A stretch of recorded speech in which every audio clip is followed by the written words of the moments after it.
So I played a demo of this game called Soulstice. Let's talk about it. Soulstice is a game that wants to be Devil May Cry. Oh, it wants it so bad!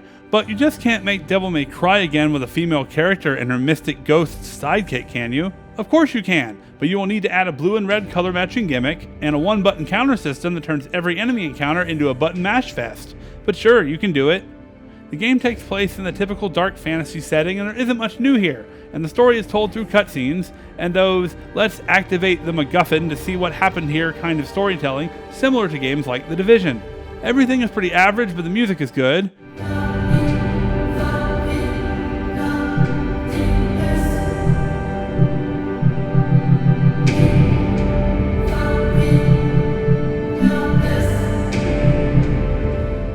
The strange thing is that they recommend 16 gigs of RAM and a GTX 1070, which seems a bit high for an indie game that looks kind of old.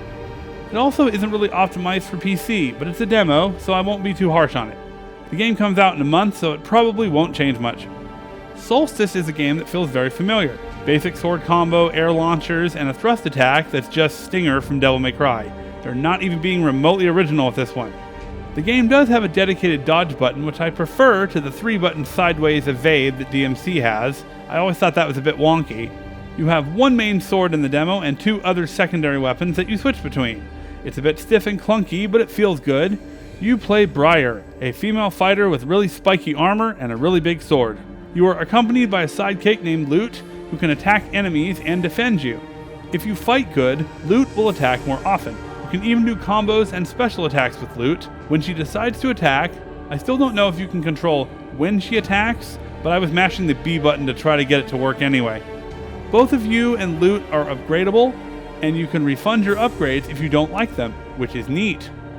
The game is basically Devil May Cry, all the way down to the static camera angles and the limited camera movement, just like back in 2001. There are a few areas where you can rotate the camera 360 degrees, but not many. The game seems a bit overly gimmicky though. You have constant quick time events when fighting, and hitting the prompts will enable Loot to defend you from ranged attacks, which is nice, but it's inconsistent. Sometimes you still have to dodge anyway. In addition to that gimmick, you have a blue field and a red field that you activate with the left and right triggers. You can only destroy crystals of each color when the field matching that color is activated. There are also enemies that you can only damage while the appropriate color field is active. Keeping the field active too long, though, has some kind of penalty, but I still don't know what that is. I just found myself turning it on and off pretty quickly. There is only one boss in the demo, and it's pretty annoying. He runs away a lot, has a lot of ranged attacks that you have to dodge or counter.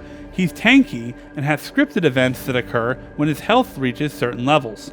Also, you can only damage him when you have the red field active. Plus, he constantly summons other enemies. I think there is way too much going on here, but to the game's credit, I didn't hate it. This was a pretty nice demo, and I will probably pick this one up when it comes out if the price is right. If they're expecting me to play $40 for this game, forget about it. But if the price isn't predatory and the game isn't 2 hours long, I'll give it a shot. Give this demo a try if you like action combat stuff, or don't. There are still plenty of games coming out this year. This is Dan T from Twisted Banana Productions, signing off.